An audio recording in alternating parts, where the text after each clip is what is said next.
গাড়ি এসে পড়েছে, চলো বেরোনো যাক আজকে আমার ব্রাইডদের উদ্দেশ্যে। আজকে ডেটটা হচ্ছে পুরোই গোজামিল, মানে যাদের হচ্ছে 22শে এপ্রিল রিসেপশন হওয়ার কথা ছিল তাদেরও 24 তারিখ, আবার যাদের 23 তারিখ রিসেপশন হওয়ার কথা ছিল ভোটের জন্য তাদেরও 24 তারিখই।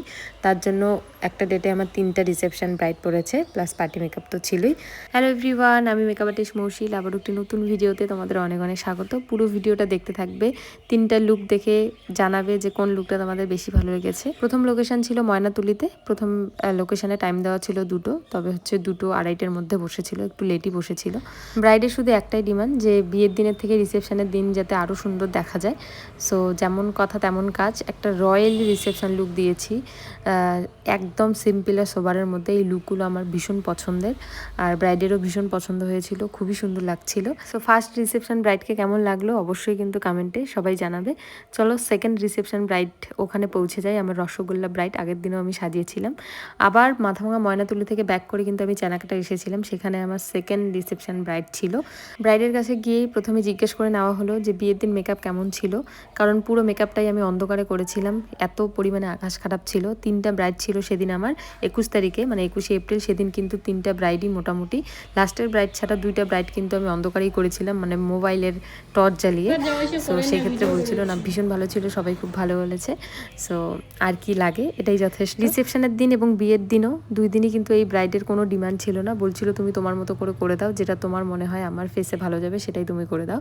যেমন কথা তেমন কাজ, আমার সবটুকু দিয়ে চেষ্টা করেছি যাতে রিসেপশনে এই ব্রাইডকে সব থেকে সুন্দর দেখা যায়, সবার থেকে আলাদা দেখা যায়।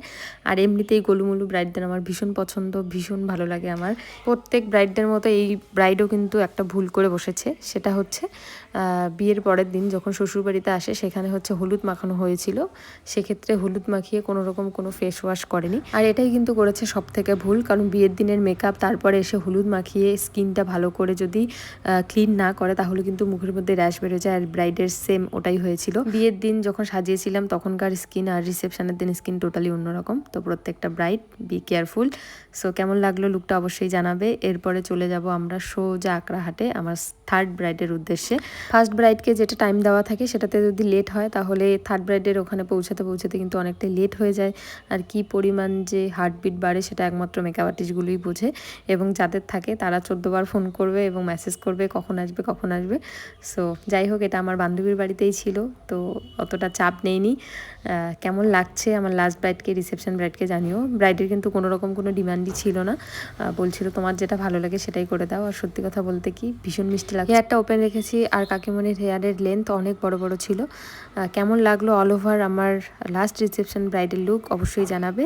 আর এটা হচ্ছে আমার বান্ধবী, কাকুর বিয়ে বলে কথা, মানে কাকুর রিসেপশন বলে কথা, ভালো করে তো সাজতেই হবে। তো সুন্দর একটা লুক কিন্তু আমি দিয়েছি ওপেন হেয়ারস্টাইলের মধ্যে। কেমন লাগছে তোমাদের আমার সুপ্রিয়া রানীকে অবশ্যই জানাবে।